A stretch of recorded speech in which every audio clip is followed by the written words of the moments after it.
Welcome to the Don Panther Podcast.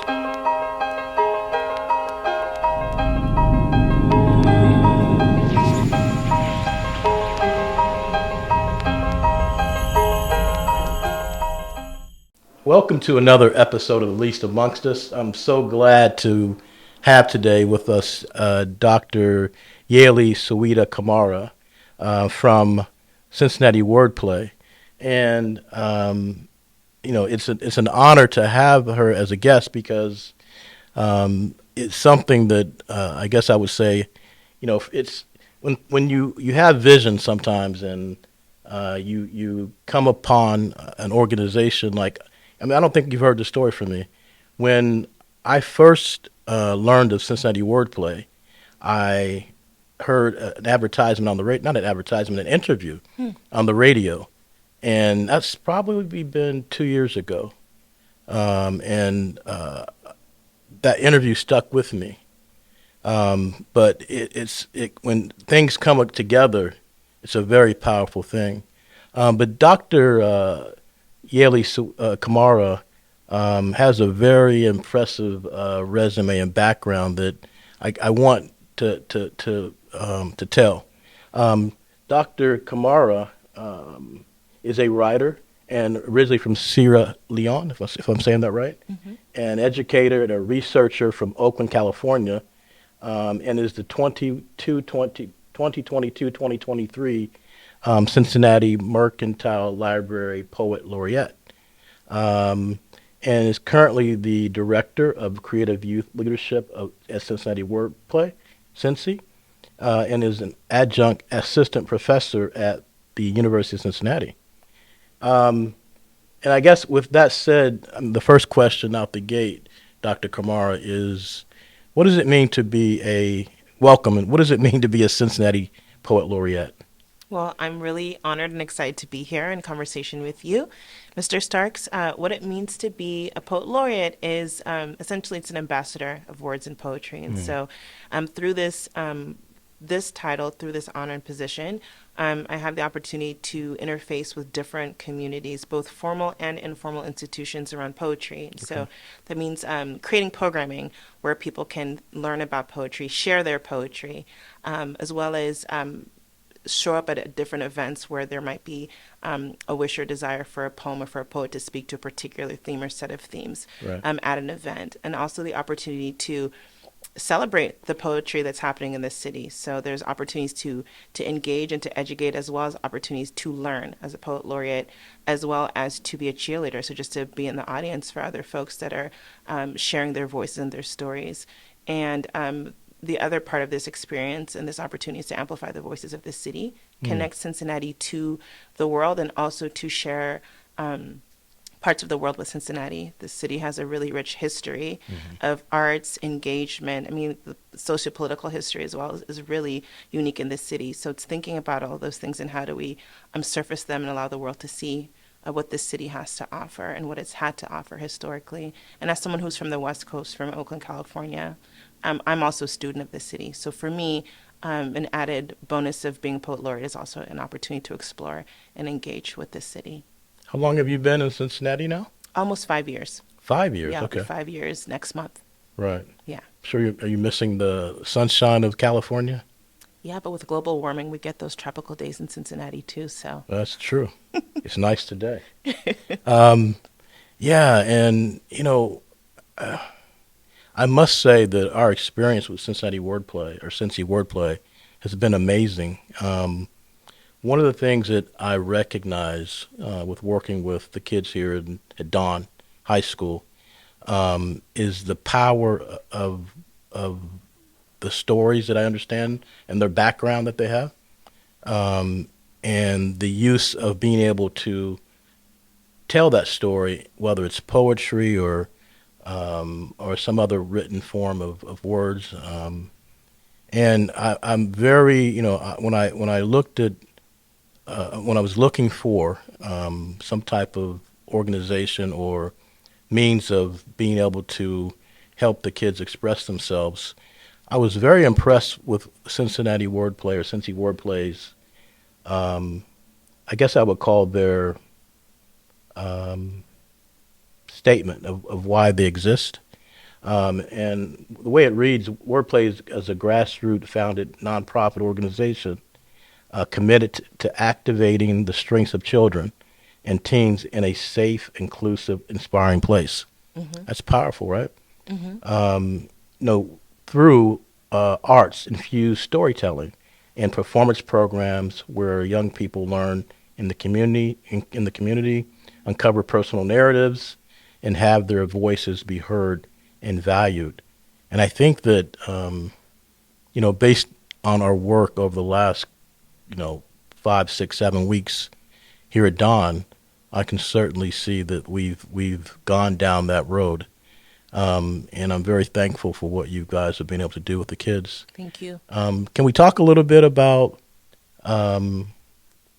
what we did with Society Wordplay and maybe give our audience some perspective on the power of their words and what that looked like? Absolutely.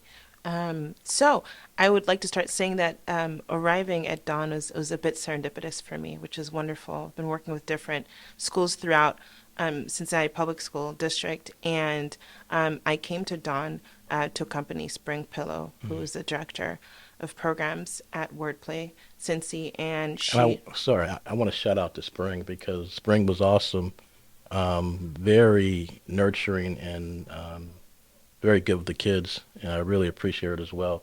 Was you here, Spring? Absolutely.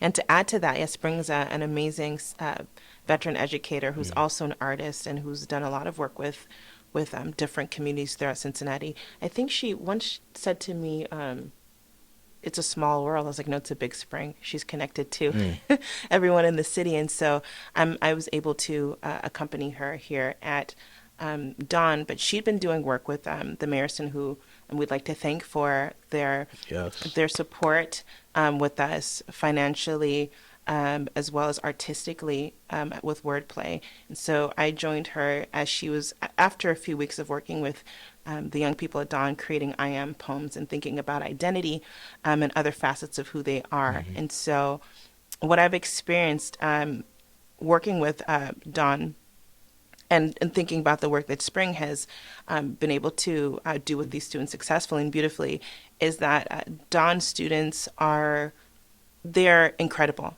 And what I realize about them is, well, they can sniff authenticity out about a mile away. Let me tell you, ain't that the truth? And they're critical in all the right ways in terms of critical thinking and what they're assessing.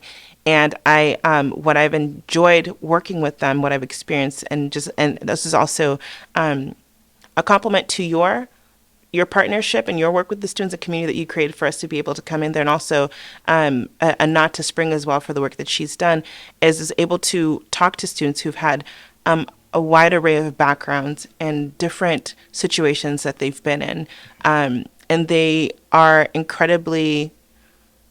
they're so special. And I guess what I'm trying to say about the students is that they're brilliant.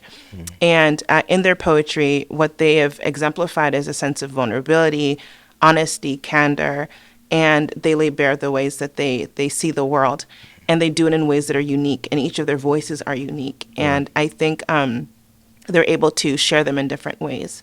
And I think that their songs feel like and read like music to me. And so you have songs, or you have poems that feel like blues songs, where they articulate sort of pain or injustices. Right. There's others that feel like gospel songs, in that they are showing the difficulties, but also creating a plan for hope.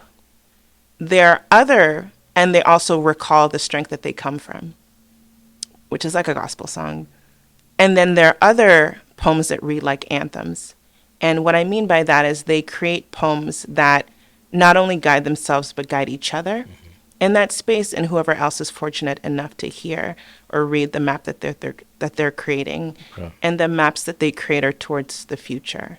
And so those are some of my general senses of the poems that I've gotten to read that they've written with Spring, and also the poems that we've gotten to write together in that space. And I think that Dawn students, your students in particular, also show that poetry is not a solo endeavor. So many times people write poems on their own. they created beautiful poems in community together, collaborative poems that are polyvocal, that don't privilege one voice over the other, and all their voices are heard, and it creates this really powerful chorus of experiences and perspectives. Yeah. And so I just think that there is so much in that space that shows particular artistic strengths, but also a strength in life and in perseverance. Wow. And so those are some of my impressions of the students that I've been blessed to work with over the last few weeks. Yeah, and I think that I know the students were very surprised about how well everything came together. And once you listen to, as you said, collectively what they had to say, it's a very powerful thing. Absolutely. So we appreciate the way that turned out. Let's talk about some of it. Yeah. Okay, first up we have Amari Shade. Next is Michelle Walker and Gianni Floyd. My name is Amari Shade. My best friend is Karen. Naturally goofy. I don't think he got a brain. Loyal. I can tell him anything. Laughter. We go to the studio. Go on adventures. I can trust her to be honest. He motivates me. He challenges me. He protects me. Someone that teaches me. Trust him. I am a shy person. The color of my eyes are brown. Powered with motivation by myself and my emotions, with the ability to smile even if I'm sad. I will always make a way with kindness and careness in my soul. I am smart, I'm courageous, and I'm intelligent. I am Gianni Floyd, and I am what I am, so of course I am not what I will never be. I am powered and motivated by the will to show everybody who counted me out that they are wrong and that I am here with the ability to take care of business on my own with my drive and silence. My name is Gianni Floyd, and I am at my lowest, still striving to make it. I am me. So these poems are really lovely to hear again.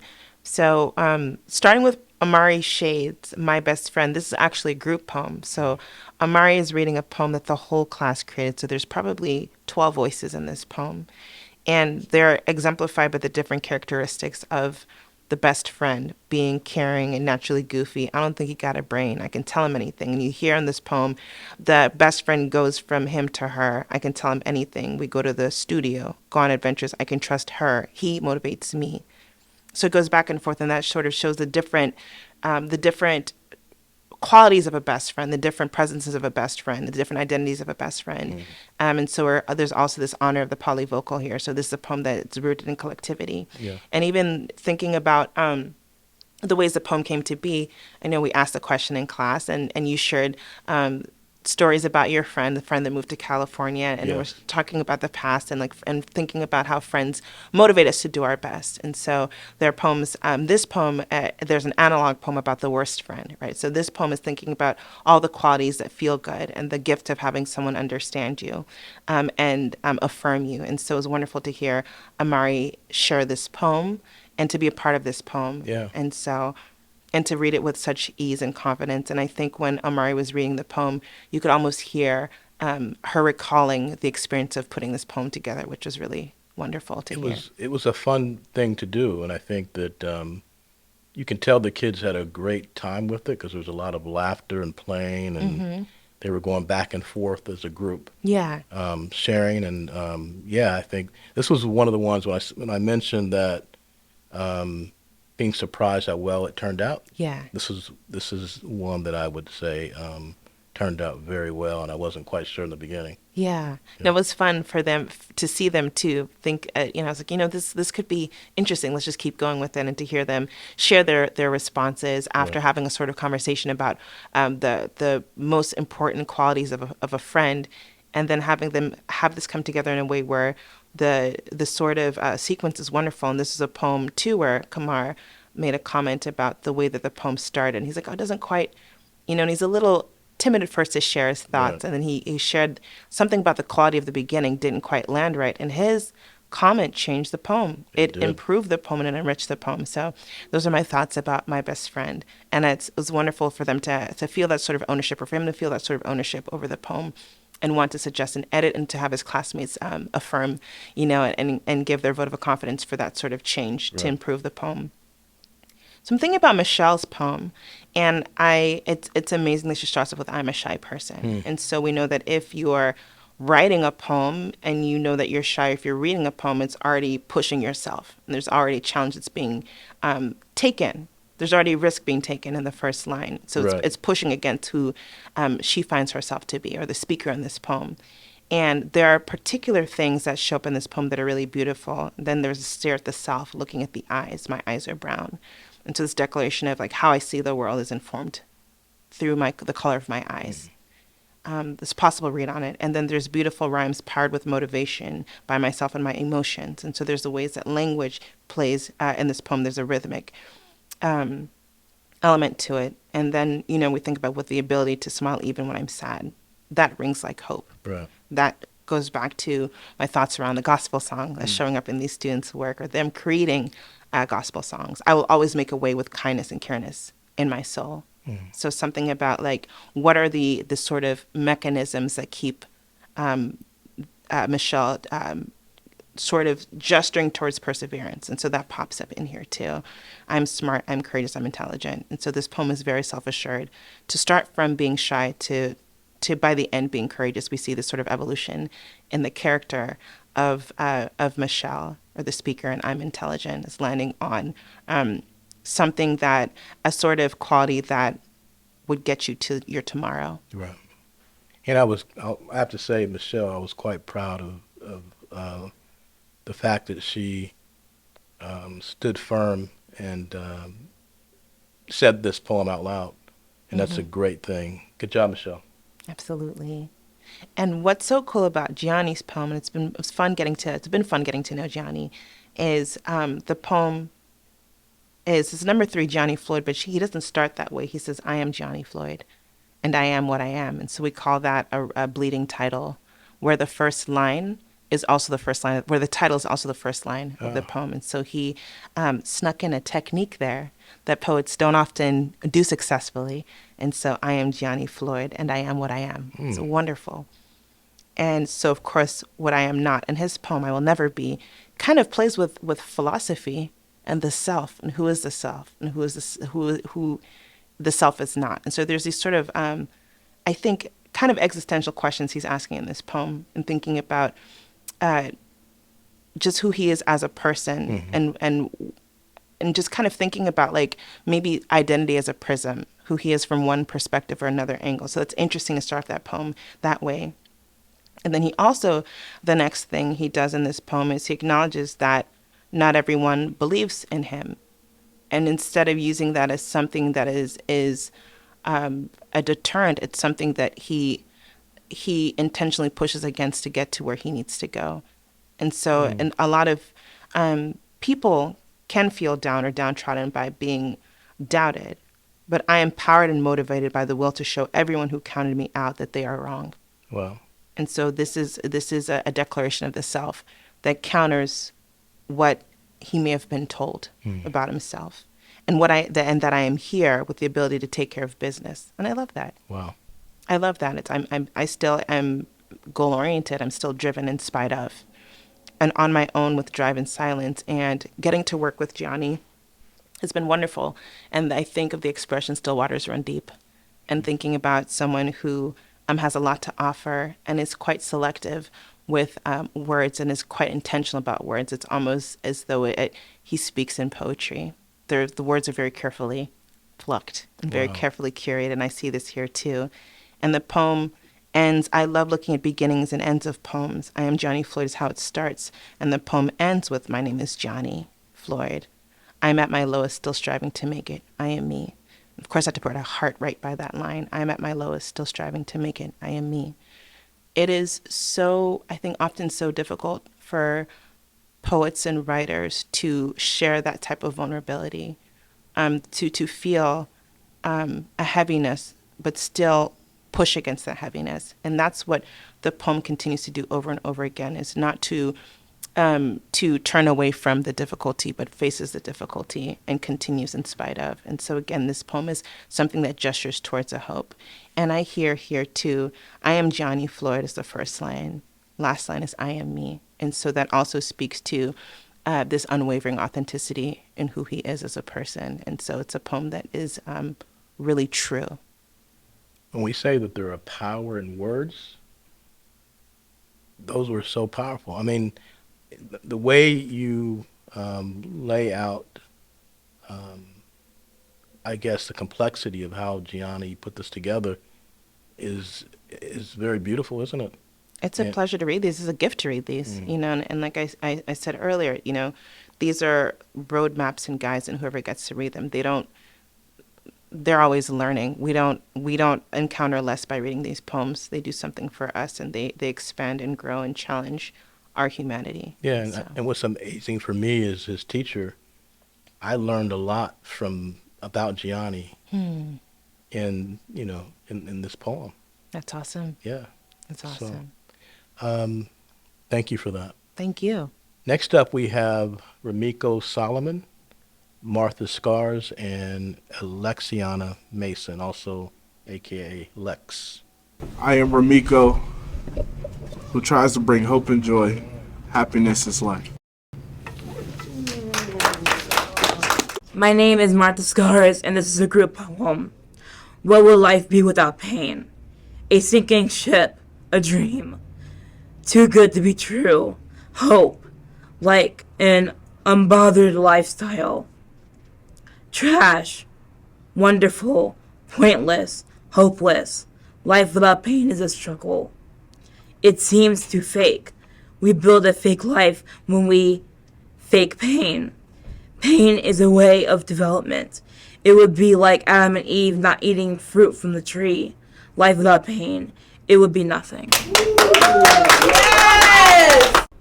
Once again, I am me. I am happy. I am sad. I am brave. I am sweet. I am nice. I am taken for granted. Excellent. So, starting off with Ramiko, his poem is a haiku. And so this is, as many of us know, a very ancient Japanese poetic form that involves the usage of 17 syllables, 575, and often this haiku or haikus are tied to depictions and renderings of nature. And what I love about haikus is thinking about human nature as part of that tradition or the sort of evolution of a tradition. And so it's always wonderful to hear what people have to say about the world around them. It's even more awesome to see someone use their own name in a haiku. So his name is part of the music. I am Ramiko. It's good. beautiful. I agree. Sonically, I know that he has a passion for music and sort He of does. creativity. And so you hear the sonic quality of this poem, who tries to bring hope and joy. I love that too, because it isn't a sort of certitude like I can always bring it. There is that attempt, and that says something about the heart of the speaker, who attempts, who tries to bring hope and joy. And to even decide that those will be the 7 syllables you'll use in the middle of your that's the selection, is to some sort of like brightness is amazing. Happiness is life. What a declaration. Yeah, and Ramiko, I mean, what's interesting about this for me is what he wrote here about happiness and hope and joy. That's the spirit of Ramiko. That is the spirit of Ramiko. Yeah. So, yeah, I appreciate that about him. Yeah. And I'm seeing a smile in my head as I'm reading this. And it's almost, you almost have to read this poem with a smile. I feel like it's part of the embodiment. Right. And what's beautiful too, when folks get to hear these recordings, is the cheering in the background as a sort of call and response. There's this thing that's being offered, the understanding, explanation of self, what one wants to the goals in terms of what wants to deposit into the world, and also declaration of happiness is life. And you can't really refute that. Right. And I think that that's also the clapping and the cheering is an affirmation of that. And we also hear clapping and cheering in Martha Scar's performance of What Would Life Be Without Pain. And I'll get to the cheering at the end of that. But this poem was also another group poem, and this was based on a King Sis song that I brought in. I think the first or second time that I met with the students at Dawn. And it was interesting because I was like, oh, I hope they like this song. And they're like, oh, it kind of sounds like a Disney song. But that was just a starting point. I was like, oh, gosh, they're not going to like it. They're like, no, this is what it sounds like, and this is what it means, you know. And there are questions that were asked about thinking about the sound of an inner voice. And there's a line about pain in the song. And this is sort of, again, thinking about philosophy and thinking about existence. What would life be without pain? And I asked a question, and I sounded like, I think we can create a group poem out of this. And the responses were beautiful. And the students shared all sorts of images, a sinking ship as a starting point, life without pain. And I think, you know, depending on what your circumstance or background is, one might be like, life without pain is like bliss. It's perfect. It's amazing. And these students very clearly and artistically and brilliantly articulated and challenged. They articulated a challenge against that. And it's like, well, how do you measure goodness if there is, in the absence of something that is undesirable? Right. And so they do this, and they show what life without pain would be. And some people would be like, life with pain is a sinking ship. They're like, no, life without pain is a sinking ship. A dream, too good to be true. Again, this thing about sniffing authenticity from a mile away. No, there's something suspect about a life without pain. Hope, like an unbothered lifestyle. So it's a lifestyle that does not have particular, that doesn't feel true, that doesn't feel to be something worth investing in. Maybe trash. What a strong word. And there's some laughter when that was mentioned, but it's something that's so unappealing to even present something that is perfect. I don't want that. I don't want that. Wonderful, pointless, hopeless. And so again, you're hearing different perspectives, like the juxtaposition between trash, wonderful, pointless, hopeless. These are 4 different voices, and these voices are rooted in different perspectives. Some of them could be wonderful, could be an ironic statement. Pointless could be just a statement that rings the truest and most sincere. Hopeless as well. It's just interesting to see the different ways that they describe it, and some of these are adjectives used to describe this, and then others use objects and nouns. Right. So a sinking ship versus a dream versus something being wonderful or pointless. Right. And I love that there was no sort of exhaustion of a bunch of different phrases. It was just like these very sharp and poignant sort of descriptions. Life without pain is a struggle. One might say life with pain is a struggle. But like, no, it's the perfection or the sort of saccharine or it feels like artifice. It doesn't feel really, the artificiality of that is something to be suspicious of. It seems too fake. We build a fake life when we fake pain. And so why even build on something that's not real is a question that's being asked there. Pain is a way of development, which is very wise to say that, as sort of, what does adversity build? We don't want adversity, but what does it build? And I remember this was Akoyana's line, Aubrey, it would be like Adam and Eve not eating the fruit from the tree. And so she went all the way back and made a reference to the Bible in one of the first stories, and thinking about if the world were to turn upside down another way, that would be what life without pain was. So it'd be to not experience the fruit, and to surrender to a type of temptation. Right. Life without pain, it would be nothing. And so again, it's not trusting the imbalance of life and being more compelled by a particular type of balance. And so that's the reading of the poem. To get back to Martha Scars, she was not part of this group that wrote this poem, but she read the poem in a way that I knew she hadn't written the poem with the group, but I still asked her, I was like, have you read this poem before? And she's like, no. But she read it with such a sense of authority. And what I really, because I think it is worth mentioning also the performance quality of this poem, is that she read it with such authority. And what it evidenced to me is an intimate knowledge of her classmates and of the different perspectives that they hold. And she read it with this sort of certitude and with this type of rhythm that also exemplifies that Martha is a poet. And Yeah. she read it with a great sense of musicality, with this evenness. Her cadence was perfect in this poem. And I think we also hear the cheering in the background because they all have a particular type of respect and love for each other, and I think really encourage each other to step outside of comfort zones or to sort of share their voice. And I think that this cheering is kind of a seal or affirmation of you need to be heard and you're in the right place. And so that is also something else I wanted to comment on, is the support and the collegiality between the students when they're sharing their poems and when they're writing and reading their poems. Right. Lex's poem. Can I want Yeah, I want to yeah. So that one, this is another one that I felt was particularly powerful, and I wasn't sure how it was going to come together, but wow, what a great job they did on that one, right? Absolutely. So I just wanted to say that. And I also want to add too was funny hearing them process what they'd written, and it was really a gift to see their faces like, oh, we did that. Yeah. And we couldn't have done it without each other. That was the other thing. That was the unspoken thing, but I could hear and feel in the room. And I think at that point I shared with them, again, this is something that you all are creating a roadmap for other people too. So these are things that are important for other people to hear. And so they really are grappling with deeply philosophical topics, existential topics in the writing. Lex's piece, which I really, really adore, is, again, I love the once again, I am me. And so when you start a poem this way, it feels like there's another poem somewhere else. Once again means it's happened before.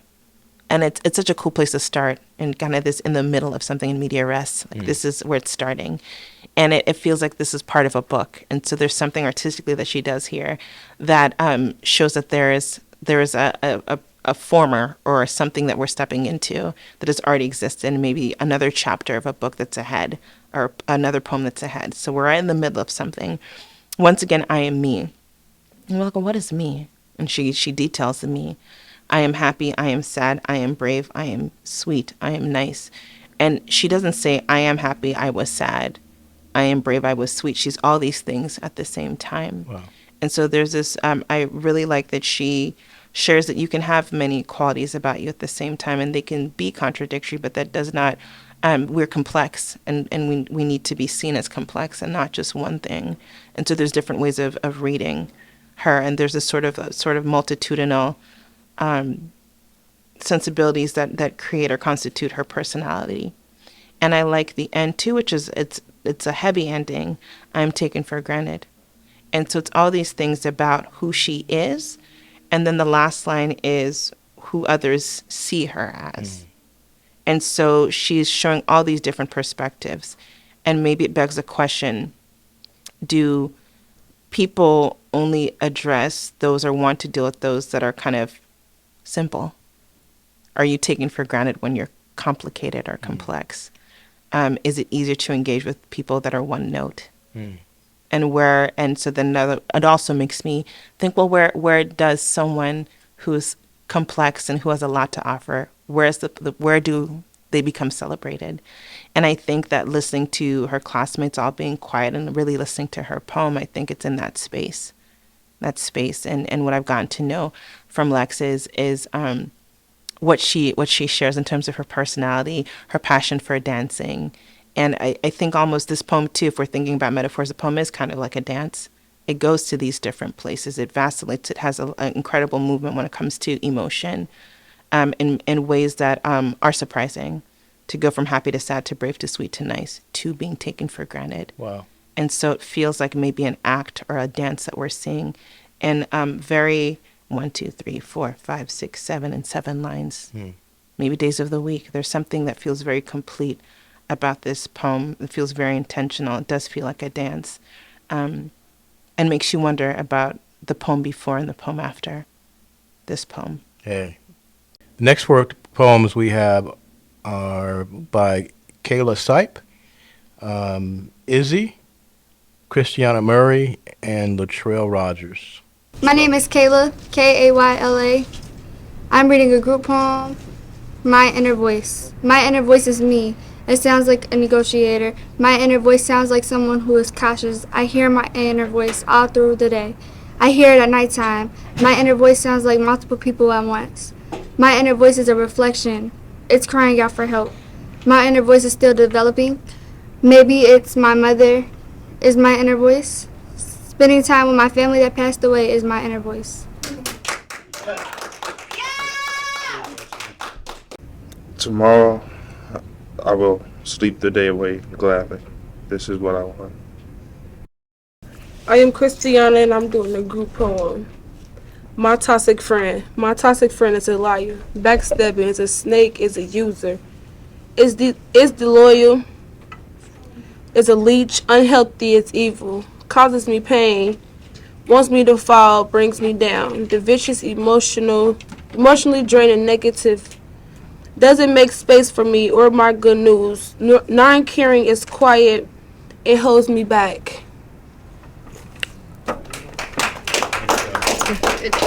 My name is Latrell Rogers. I like to draw and play football. I'm going to read my I am. I am myself, the color of my skin tone, a powerful black king, powered and motivated by a fatherless life in myself, with the ability to overcome and move past anything that tries to hold me back on my own with no one and peace in my heart. I am strong, I am pushed, I am destined, I am myself. So, Kayla read My Inner Voice, which is a group poem. And what strikes me about this group poem, My Inner Voice, again, this is also from the King Sis song that we listened to, that produced the question about what would life be without pain. So this is another sort of response to a song. And what I really liked about this poem was that, again, you can hear the sort of polyvocal quality of it, and thinking about what is the inner voice. The inner voice ranges from being the self to being a negotiator, and to being a sort of sound, a cry for help or a desire.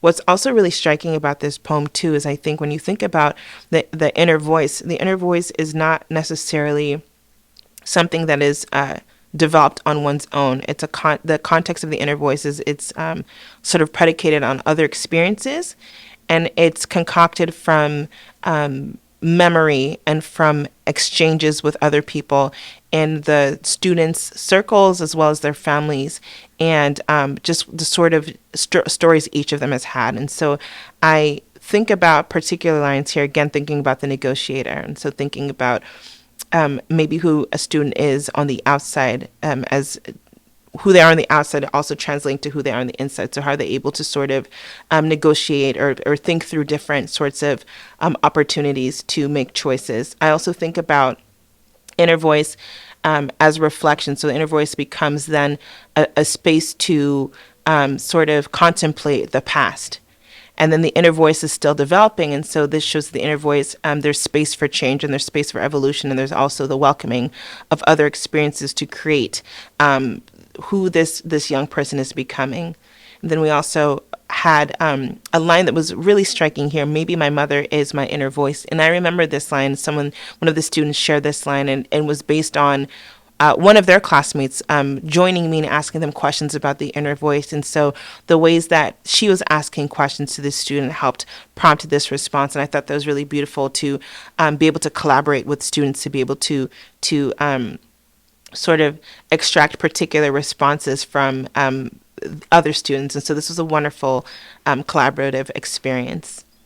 The next poem we have is Izzy's haiku, which again, it's wonderful to see the power of 17 syllables. And so here in Izzy's poem, we see that Izzy wants to sleep the day away gladly. And so it's not sleeping the day away in a defeat, but sleeping the day away as thinking about it as a moment of rest. And what he creates in this poem is almost a dreamscape, and thinking about just sort of letting go of burdens and just relaxing, and thinking about what it feels to admit wanting to relax and to just kind of to unplug, and to reinforce that with this is what I want. And so it moves from a desire to almost a command of space and usage of time, which is wonderful. And the next poem we have is Christiana reading the group poem, My Toxic Friend. And I'm thinking back to this moment in us sitting together and talking about friendships. And again, this poem is an analog to my best friend. So we wrote the best friend poem first, and then we thought about, well, what is the opposite of a best friend? Or have we had experiences in life with friends that were once important to us, but things have changed. And so, the term that came to mind thinking about a friend that it's not the ideal friend was that the term toxic was used a lot. And so that was a term that they used to describe the friend that is not ideal. And they use these really powerful words to describe the qualities of a toxic friend, and everything negated a sense of loyalty, and also spoke to, and we see that in backstabbing and user and leech and unhealthy.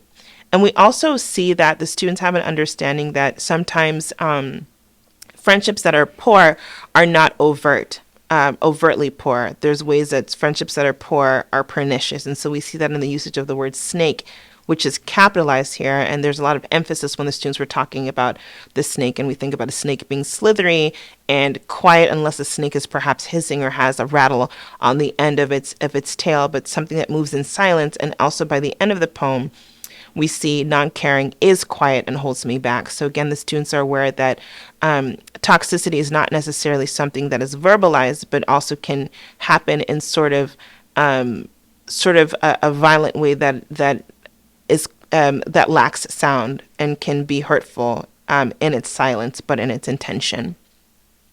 And we have Latrell's poem, his I Am poem, and I loved in his intro when you all get to see it. He says, I'm going to read my I Am. And I love that he turned the I Am into a form in the way that he announced it. Some people write haikus, some people write I Am. So I loved that.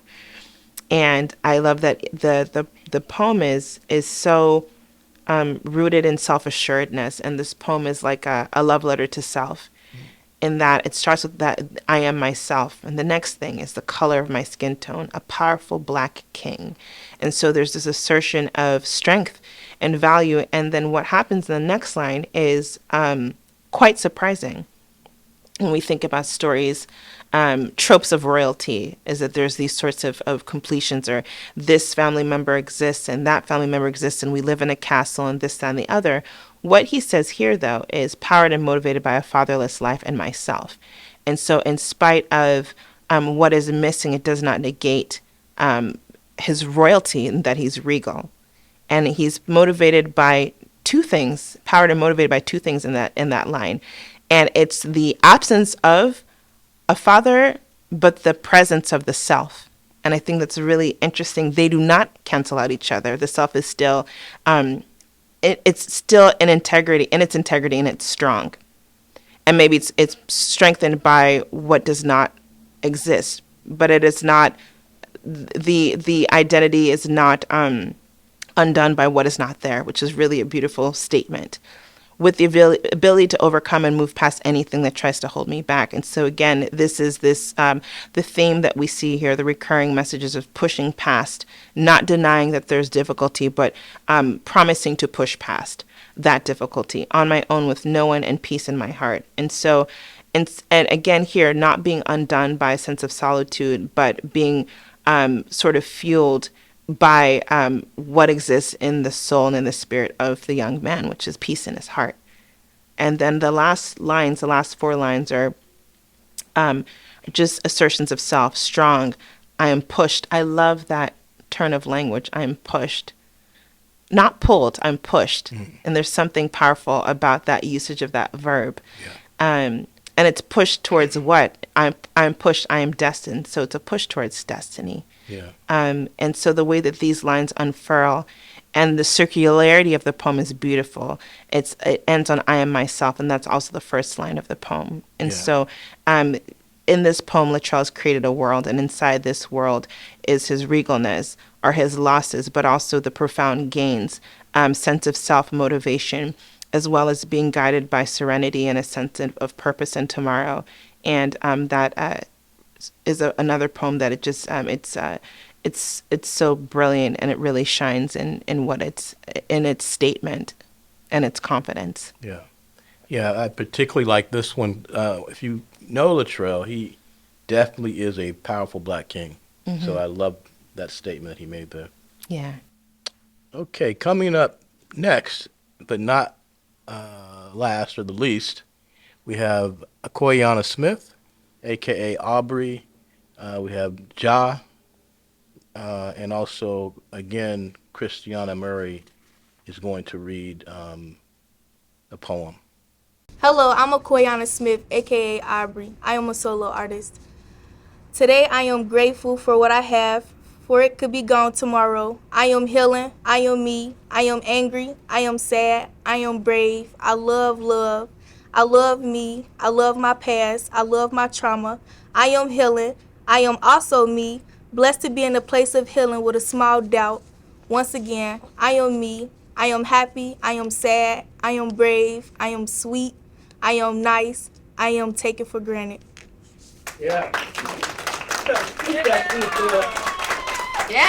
Hey, my name is Jaela, and I'm reading my poem.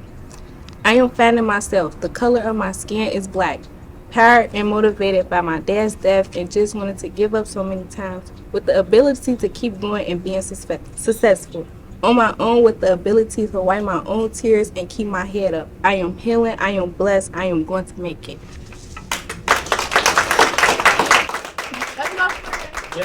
I am Christiana and I'm doing my I am poem. I am healing. The color of my skin is royalty purple. Because I am a black queen, I am unique, I have potential. I am powered and motivated by my daughter Kimani and my family members who check in on me. With the ability to sing for my healing and write my truth, my soul is black and feels empty. But on my own, I can make it out. I am not okay, but I am working on it. I am stuck in my own ways. I am changing. I will be okay someday in the future. I am somebody. So, I love that we're looking at 3 I am poems together. Looking at Akoyana, aka Aubrey, Ja's poem as well as Christiana, and I'll just speak about them a little bit individually. So thinking about Aubrey's poem, Akoyana's poem, what is so powerful is that she has the refrain, I am, that shows up in the other refrain in her poem is I love, I love, I love. And so there's ways that she's tying herself to the quality of love. And when she's talking about herself, what she is and what she holds to be true, that's the interplay that we see in this poem. And so the poem starts in a very interesting way that she thinks about her blessings. The poem starts on today I am grateful, and she thinks about the ephemera of blessings, that they're sometimes they don't last forever, and so she's taking this moment to just be in gratitude for what she does have. And the next lines, and she says I'm healing, and so she doesn't say I am healed or I will heal. She's talking about the actual day. This poem is written in real time. I'm healing, so it's the process of becoming made whole again is happening. And she has these things where she talks about these lines where she talks about just a wide array of emotions, from anger to sadness to bravery. And she says, I love, love, love me. And what I love about this is when you repeat something, the meaning changes. I love is different from I love, love is different from I love, love, love me. And so as the line extends, so the love deepens. And I really love that. I really admire that it's a commitment to herself. And in spite of all these different things, the last line is I'm taken for granted, which is a line we saw before. But what she also is showing is all these different qualities and how someone can be so dynamic but not always feel seen. And so this poem is really powerful in that it doesn't speak to a lack of self-understanding, but actually maybe the ignorance of the world, which is really powerful. Ja's poem is also quite amazing in that her first declaration is one that is incredibly vulnerable. I'm finding myself, not I have found myself, I will find myself again. Here is just this sort of candor and vulnerability and letting us know, the readers know at the very beginning, I'm on a quest. And by the third line, she says, powered and motivated by my dad's death and just wanting to give up so many times. And she very, very plainly states the challenge and the obstacle. But in that same line, she says, and just wanting to give up so many times, and she puts it all together. But she also says in the next line, she doesn't carry her sorrow into the next line. She says, with the ability to keep going and be successful. So there's something really, really brilliant about the intentionality of these lines. She keeps all of this sort of the difficulty in one line, and then the next line hits you with, I have these things, I'm equipped and endowed with a sense of perseverance and a sense of just like an understanding of what commitment to self looks like. Right. And so by the end, she says, I'm healing, I'm blessed, I'm going to make it again. As this is this poem feels like the Northern Star on its way to a type of freedom. And so we see that in this poem, that her poem is definitely a compass. Wow. And the last piece, Christiana's poem, she also lets you know that she's healing. But in the next line, she really digs into color, and I love the way the imagery plays in this poem. The color of my skin, royalty, purple, because I'm a black queen.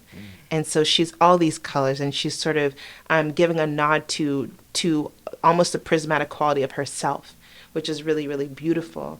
And of course, the line that should follow and does follow is, I am unique. She's let you know the different ways that she sees herself, and she has an uncanny ability to link seemingly disparate things. So I don't know if I would link purple to royalty and being a black queen, or because I'm a black queen. And it's her ability to identify beauty that makes her a queen also. And that also is a nod to her regalness. I'm empowered and motivated by my daughter Kamani. And so here we see a motivation in her daughter. And so it's thinking about, and family members who check in on me. So what she does is not only for herself, but it's for the assurance of her future and of her legacy and of her past. You know, it's her daughter as well as those that came before her and are with her. And so she speaks to, is a very communal, a sort of communal existence in this poem. And so she said, with the ability to sing for my healing and write my truth, who sings to their healing? And so she's creating a song that ensures her futurity, which is really beautiful. And again, we hear this understanding of what blackness means, and blackness is a place, and it's an existence. My soul is black and feels empty, but on my own I can make it out. And so we see the duality of blackness. It can be a space of regality and royalty, but also a void. And again, she has this unique perspective and ways of seeing these different types of colors and hues and how they affect her in her understanding of herself. I'm not okay, but I'm working on it. Again, this very clear, bold, brave statement. So many people cannot articulate what is not feeling their best, and she does it very plainly and in loud, boldly with capital OK. By the time we get to the end of the poem, the penultimate line is, "I will be okay someday in the future." She knows it. It's going to happen. When, I'm not sure, but I'm working on it. And then the last line just gives me chills. I am somebody. I'm not a statistic. I'm not a number in a crowd. I'm Christiana Murray. And it's an incredible declaration that speaks to so many of these poems, if you want to think about it. Each poem is saying, I am somebody. And I'm writing I'm rendering and creating my rightful place in this world. Wow. So it's a pleasure to read these poems, and I feel excited, and I take Dawn students with me wherever I go. I brag about them in town and outside of town, but they're, I know I'm teaching, but actually I'm learning more than anything. And so it's quite an honor and a gift to be working with them. And so this deepens my humanity as well as my ability to write, to read, to feel, and to see. Wow. Thank you. Dr. Kamara, your way with words is amazing. Thank you. And, I have appreciation. I spend all year with these kids, and I also learn a lot from them, right? Yeah. But listening to this, right? And I hope others that are watching hear the power of words. And that's why this program is so important to me, because I think that hearing the kids in this light is an amazing experience for me, and I know it's an amazing experience for them. But I want to thank you, Dr. Kamara, for coming here today and spending time with me on this episode. And I hope that we can collaborate in the near future. And I look forward to doing this again with you. Thank you. And on behalf of Wordplay, all of my colleagues, thank you so much for your dedication. Thank you and the Mayerson Foundation for all that you do. We're just so grateful to be in partnership, and we're excited about the next episode with Don. Yes, thank you. And thanks for joining us on this episode of The Least Among Us, and we'll see you next time.